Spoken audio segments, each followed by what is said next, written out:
Hello and welcome to Ewe Sew You. My name's Zoe and this is my channel all about the crafty bits and pieces I get up to. I knit, I sew, I spin on a spindle, I dabble in weaving from time to time and anything else that takes my crafty fancy. But today we're taking a look at what I've been working on during May and June. So grab a brew, put your feet up and let's get started.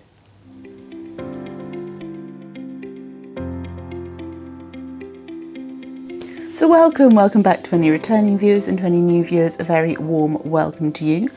As I mentioned at the opening, we're taking a look at things I've been working on during May and June this week. So we've got a pile of things to my right to work our way through. But before we dive into that, let's get started with what I am wearing. This is a vest top or tank top from Jessie Made. I forget off the top of my head which particular pattern it is because it was a few years ago now that I knitted it up, but if I remember what it was, I'll put the name up on the screen. And I'm wearing that with a wrap ballerina cardigan from Two of Wands. They were both free patterns, I believe. I think they were free patterns. I might have had to pay for the vest. Whether they're still free patterns is of course a completely different matter, because as I say, it's a few years now since I've knitted them up. They're both in a textured cotton yarn that I had in stash at the time. I think I acquired it from somewhere. So it's got this like purpley, mottly effect with sort of slubby texture to it. So it's quite interesting. I do have some more in a different colourway that I need to knit up into something else as well. So some of the few cotton wearables that I've got in my wardrobe that are hand knits. But they are a little snugger at the moment than I would like them to be, particularly around the bottom of the cap sleeves. So we'll see how they do this year, but they may end up getting unravelled to knit up into something else. We'll see. But yeah, we're heading into hot weather again this weekend in the UK. It seems to be a bit of a weekend cycle. So we're getting hot weekends and then cooler midweeks at the moment. So yeah, we'll see how long that lasts for.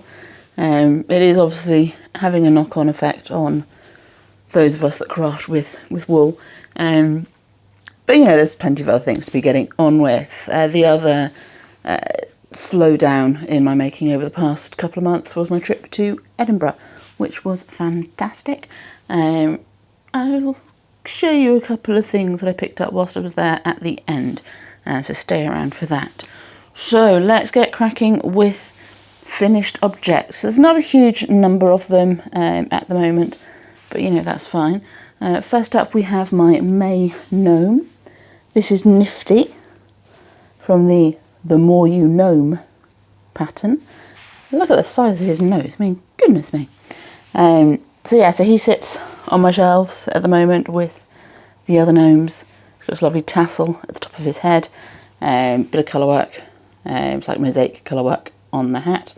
He was a good fun knit. I was working on him in Edinburgh a little bit. He was nearly done when we went up to Edinburgh towards the end of May. So yeah, it was like the last week of May that we were up there. So he was nearly done at that point. Got a little bit of working on him in the hotel. Didn't feel like working on him on the train. With something a little bit more simple for that. But that's my first finished object. He sits rather nicely with little footsies. And we'll pop him over to one side. My next finished object is a completely different craft, and you will have seen an example of this if you watch Markers over at Fiberpunk. I've been dabbling quite a lot in bookbinding recently, well, compared to what I was doing before, which was not very much at all. And I've had a little bit of a proof of concept prototype type project on the go. So I was chatting to the woman who runs the local independent bookshop. She was talking about potential workshops and bookbinding and things, and we were trying to work out what might be suitable. So I thought I'd do a bit of a proof of concept and at the same time make some gifts for friends that I was going to be seeing whilst I was up in Edinburgh. And I came up with embroidered book covers. So this is my example. I did do 4 of these with different patterns on the front, and 3 of them have been given away to friends whilst I was away. So I'll put photos up of the finished books. I'm sure I remember to take some. So we have embroidered front cover. I was going to use embroidery floss, but I thought, well, I'm going up to Edinburgh, I'm going to see Marcus, let's use some of Marcus's yarn. So this is a scrap of Taste the Rainbow, which is one of his colourways. And then we've got an exposed spine here with Coptic stitch binding. It's printer paper on the inside, so it's your standard, write on it, draw on it, whatever you want to do on it for the signatures. And I've used craft card for the covers, but I've enclosed the back of the embroidery, so you've got no loose ends on display on the inside, so that should make it a smoother experience when you're writing on the back of the pages. And we've used waxed linen thread in like a rainbow shade down the side. That's a bit attractive as well. So yeah, I can see me making more of these. One thing that I would consider doing if I was making them myself to like give away or sell or whatever, I would consider trimming down the pages at this size. They do stick out from the covers a bit, and being all A4, they're all the same size. It just happens sometimes that the page is going to stick out a little bit, but for the purposes of proof of concept, for the purposes of if I did ever end up doing a workshop for them, who knows, that's a bit up in the air at the moment, that would be fine for a project for someone to take home. So that's my prototype proof of concept notebooks. Whether I actually do get my head around pricing out workshops and go ahead and do them is you know, remains to be seen. But at least I now know I have something that would be suitable to do that has got no sort of drying time to worry about. Because with the caseband books, there's a lot of drying time between the stages, so it wouldn't really work for like an afternoon workshop in a shop.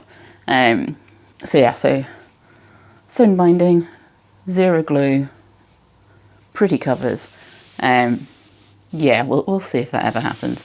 I have one more finished object to show you, and it's crochet. If you watched last week's video, when I sort of vlogged what I was doing during the week, you'll have seen me start a crochet dishcloth. I used a honeycomb pattern. I'll put the name of the pattern and the designer on the screen. The pattern is available for free through their blog, or you can download an ad-free printable version. I used a different size crochet hook to what was called for in the pattern. I think it was a size up. I think it called for a 3.75 and I used a 4. So obviously that has made a difference to my gauge. So as a result, just rather huge for a dishcloth, which is quite big. I did omit the last 2 rounds of the border. I did put the border on to like keep it a bit tidy and neat. I think the texture is going to be quite good for washing dishes, but yeah, it is a little larger than I would normally do for a dishcloth. But in the pattern, the designer does list the number of chains needed for the repeat, so I can quite easily reduce the size of it by just doing fewer repeats next time. So we'll try this one out, see how it works. If it works well, we'll make another one in a slightly smaller size. But yeah, that's in Sugar and Cream. I got a cone from that online retailer that sells everything under the sun. I should be able to get a few dishcloths, even at this size, out of the cone. So yeah, so that's ready to replace the one that's just starting to show a little bit of wear and tear that's in the kitchen at the moment. So that's my finished objects. So not a huge amount, but you know, that's the way it goes sometimes. We've had a bit of a busy time since we've been back from Edinburgh with appointments and deliveries and that kind of thing. Ain't nothing sort of to worry about or anything, just your standard day-to-day life is lifing stuff.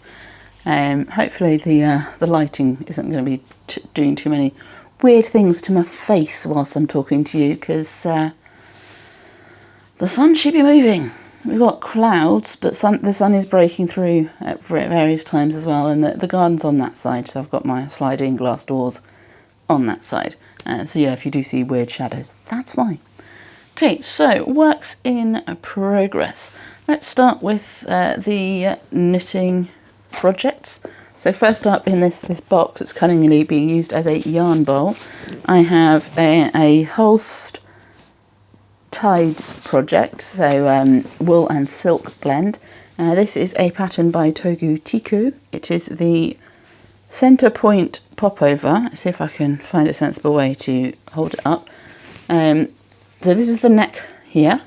You start at the centre and work your way out on the back. You start at the centre and do sort of back and forth 3/4 of a square for the front. I'm working down the body at the moment. I have a few more repeats before I can switch to the sleeves. But it's rather interesting construction with this nice textured patterning that's radiating out from the centre.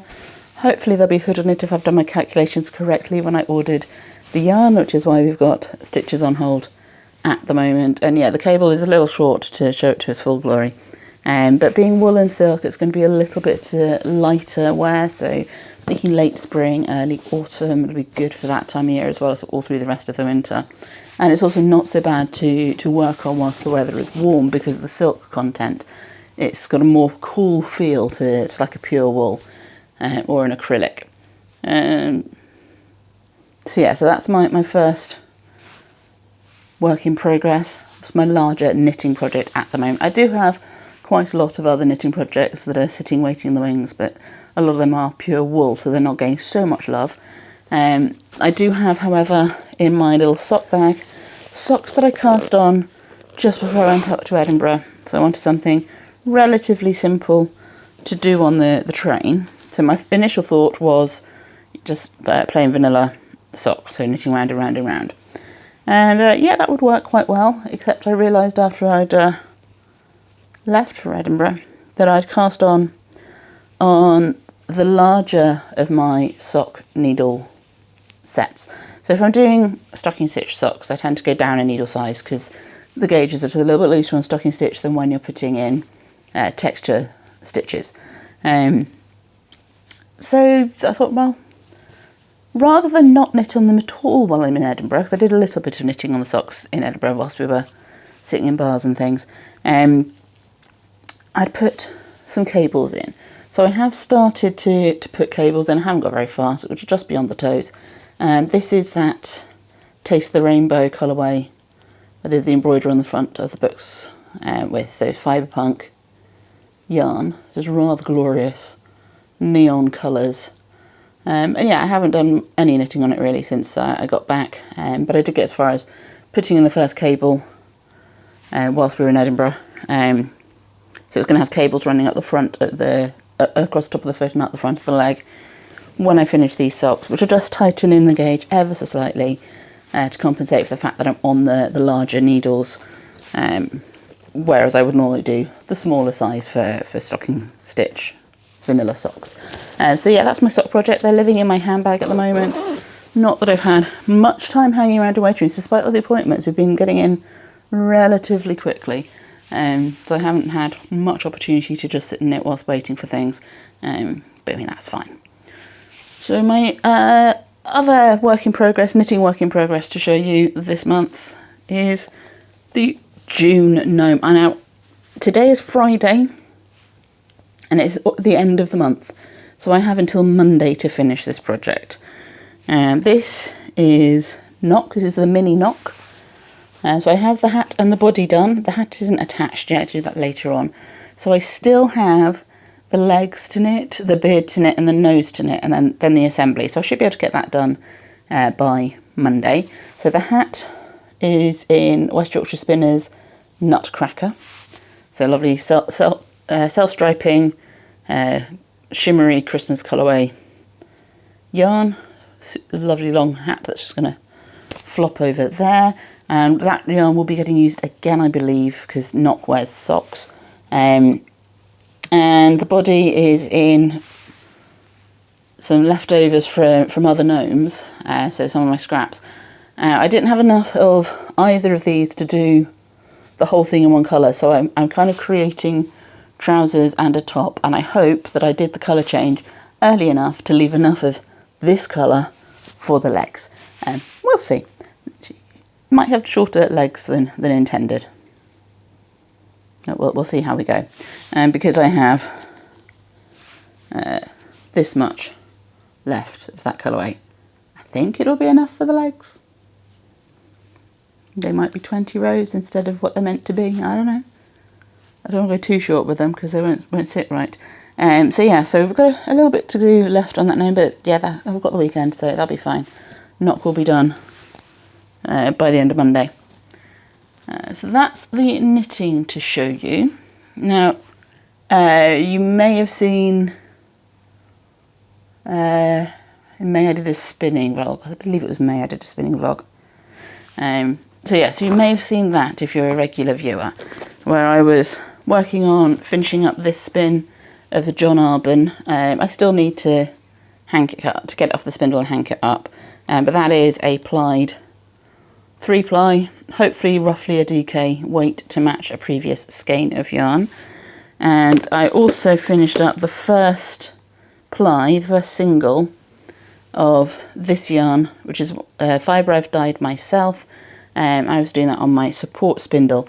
I haven't got any further with either of these projects, but yeah, I need to spin up the second ply for this one.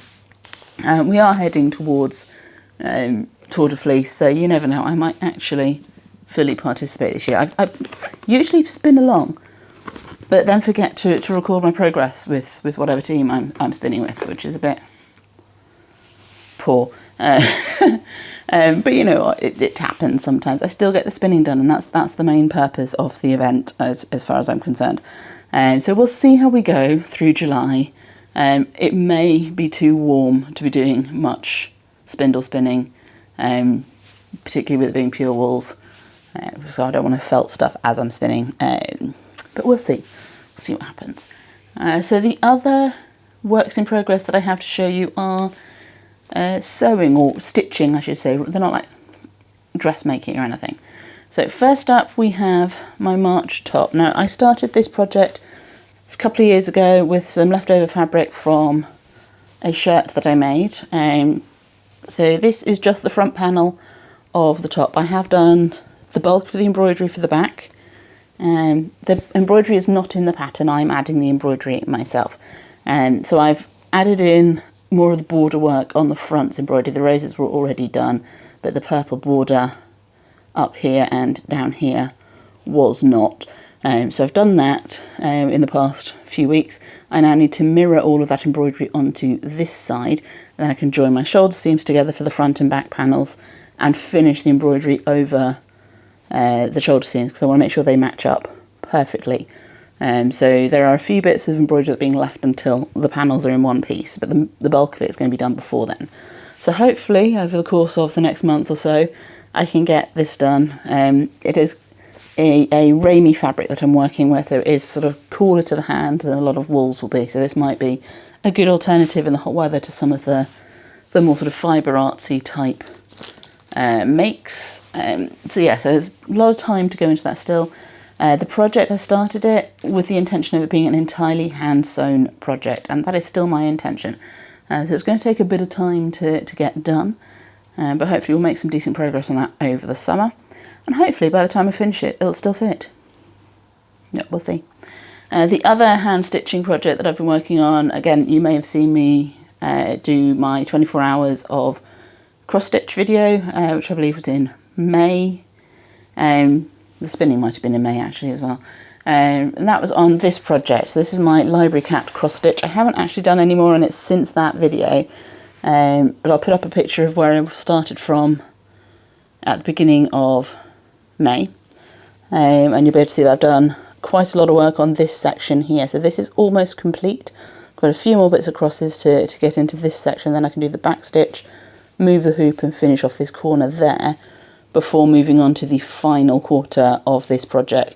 Again, this is a project that's a long-standing work. Cross stitches tend to take a longer period of time, just because the nature of stitching, it does take a little bit of time to get done. So yeah, so that'll still be in the hoop for some time to come. But again, I'm hoping to make a fair bit of progress on that over the summer and get that one out of the way. Okay, so my last section to talk to you about are the things that I picked up whilst I was in Edinburgh, and there's not a huge amount there to do. I'm not big on massive hauls and stuff, partly because we were travelling by train and I'd have to be able to carry it. But we did pop into little tourist tat shop, I say little tourist tat shop, huge tourist tat shop up by Edinburgh Castle, and we popped in there a few times. I did get a Harris tweed handbag, which I don't have with me at the moment, but I'll pop a picture on the screen for you to see. It's an Islander brand handbag. We picked it up in one of the shops, but the company does have a few workshops around Edinburgh where you can book to go and make it up yourself. So you pick the various component parts and do the stitching. We didn't do that, but it is an option if you are up in Edinburgh. What I did pick up in the tourist hat shop as well, sheep. When this was rung up on the till, it rang up as Lardias lamb. And it comes in various sizes as well. Now, we're not going to call this Lardias. No. I did want to call it Stuart, with a very sort of Sean Connery pronunciation. My husband vetoed that one. So at the moment, we're thinking Ewan, which, as far as learngaelic.scot tells me, is the Gaelic word for lamb. So, Ewan. Yeah. Rather cute sheep. We couldn't resist. The husband very much enabled both of those purchases. He was quite keen for me to get a new handbag, because I've had the ones I've been using for quite some time and they're getting a little bit worse for wear. So fair enough. And yeah, he was quite keen on me getting the lamb as well.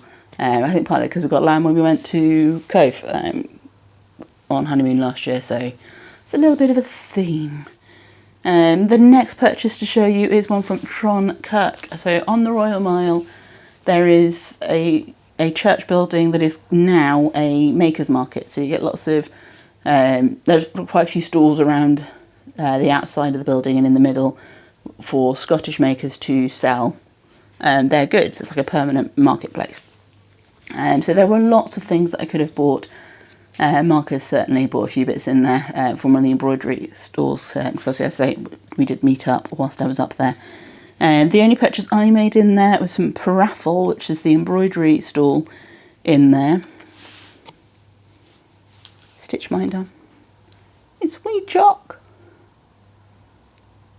So if you remember Hamish Macbeth, I don't know if that made it outside of the UK, but Robert Carlyle as a Scottish policeman, he had this little Scotty dog West Highland White, I should say, West Highland White sidekick called Wee Jock, and that's who this Stitchminder reminded me of. So obviously had to pick that one up. So that will be getting added to the cross stitch project at some point. The only other purchase I made that's a crafty purchase, because we did pick up, shorts and linen shirts, that kind of stuff, because there are shops in Edinburgh that we just don't have here. So yeah, the only other sort of crafty purchase I made, Marcus and I dragged my husband to Ginger Twist, because it would be rude not to go to Ginger Twist whilst you're in Edinburgh, quite frankly, isn't it? And I picked up some of Ginger Twist's own yarn. So I picked up 4 skeins, 2 in each colour, to make a Togu Tiku pattern. Yes, I'm on a bit of a roll with the Togu Tiku patterns. Make the Folk Fest vest, which I will pop up on the screen. So it's a relatively low yardage project. And this yarn that I've picked out for it is a DK. I think it calls for a worsted. I think the pattern calls for a worsted. It might be DK, heavy DK, worsted, that kind of a weight. She certainly says that DK is fine for the pattern. So I picked out these 2 colourways for that. So it is Ginger Twist's own yarn and the colourway Au Naturel at the top. And Crunchy Leaves is this one. So they are both in Masham Mayhem DK. So that's 100 grams, 240 metres, 262 yards of blue-faced Leicester British Masham. It's a 75-25 blend.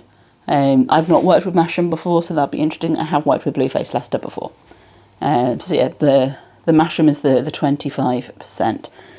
So yeah, looking forward to getting those wound up and on the needles. We will see whether I get to that over the next month, because it's quite warm. I would quite like to have that ready to wear when the weather gets a little bit cooler come autumn, so it would be nice to get that on the go. but it is going to be very much weather dependent. I've got 3 weeks left of work before the end of term, and then I get a 3-week break before I'm in for the summer school. So yeah, there is a bit of extra time coming my way for a few weeks at the end of July into the beginning of August. So we'll see what happens there. Okay, so thank you so much for spending time with me today. I look forward to seeing you in my next video. In the meantime, there's this one here that might be of interest to you, and I will see you soon. Until then, happy crafting and bye-bye for now.